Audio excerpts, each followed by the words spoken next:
Holy time capsule, Batman.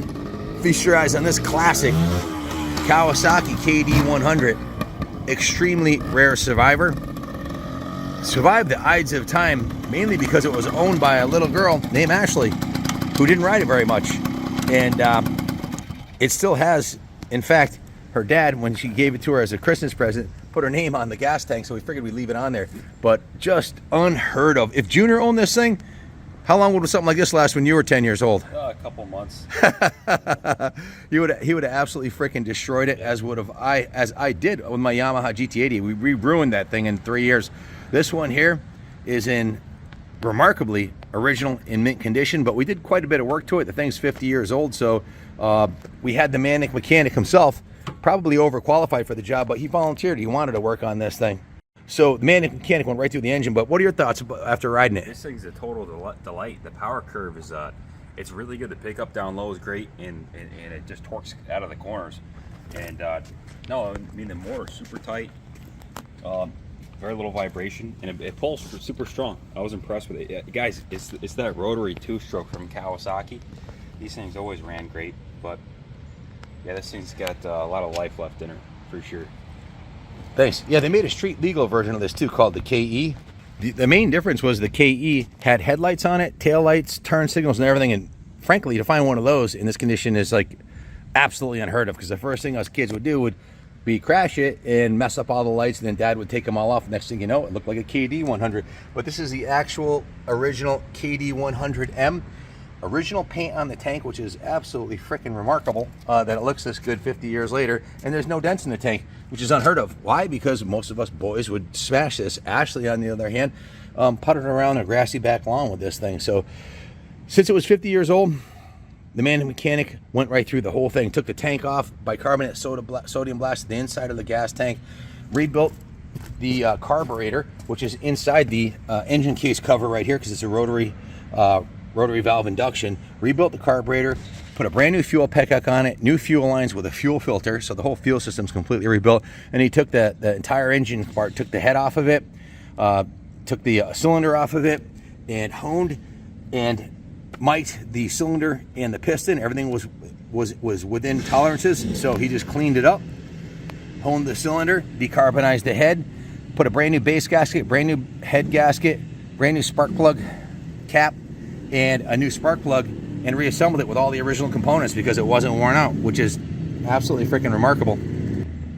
After going through the top end, of course, he went through the intake, brand new air filter. You can see the original rubber boot is in pristine condition. Actually, no, he replaced the rubber boot. That's why it looks so new. I forgot about that part. He replaced the rubber boot, put a new air filter in it, went through the oil injection, rinsed that out, put new auto lube injection in there, and serviced the pump, put a new pump line on there, and bled it, and confirmed that the oil injections were working perfectly. So all you got to do is add gas into it. Also, he went through all the controls, put new grips on it. The original bars are in excellent condition. The original levers are in excellent condition. He did put a new front number plate on there with a new correct rubber band, same one that came with from the factory originally. New graphics on the number plate. He put a brand new front tire on here and a brand new tube. Greased the wheel bearings, serviced the front brakes, and then the detail shop repainted the front forks, so they look brand new, but those are repainted. The fork uppers were cleaned up. A little bit of patina on the chrome, as you'd expect for a 50-year-old mini bike, but it's all original. The frame down tube was polished and then touched up a little bit. The engine cases were polished by the detail shop, sanded and polished. The head, when he had the cylinder apart, the cylinder was repainted. The exhaust system, when it was off the bike, was completely restored and repainted. The brake lever was repainted. The foot peg was repainted. The swing arm was repainted. All the chrome on it, the front rim was polished with quadruple zero steel wool and cleaned beautifully. Of course, the whole bike was steam cleaned, hand washed. The shocks were polished with quadruple zero steel wool. They came out really nice. Jeff put a Kenda Washougal 2 brand new rear tire on there. It's just been ridden up and down the driveway here. Serviced and rebuilt the rear brakes. As you can see, put a brand new gold chain on there also. I might have forgot a few things, but the detail shop has a new seat cover and a new seat foam. The rails were repainted on this side. The complete exhaust system. John Lee has been with me on 18 years. Did all the cosmetics on this bike with his helper helping him. So the engine case cover is in beautiful condition. They're all broken off and marred from being in dirt. This one's polished like chrome. That's not chrome, that's polished. You can see the hardware is in excellent condition. The exhaust system was repainted the high temp matte or flat black as you'd expect from the factory, and then the heat shield was painted the semi-gloss, and of course the original decal is in pristine original condition, as is. It even has there's proof right there that a little boy like Junior or me didn't destroy this thing, because that sticker would be long gone. That chain guard would be all mangled up. The chain is a brand new gold chain. Kind of works real nice with the silver, silver and gold. Kendo Washugo rear tires, nice and beefy with a new rear tire tube. The kickstand was repainted. The engine, foot peg was repainted. The bottom of the engine and engine cases are in excellent condition, something you always check on a vintage trail bike. So Ashley, luckily, she didn't have a little brother or a big brother that would have taken this out and destroyed it, and she, I guess she was more into other things than riding her dirt bike. But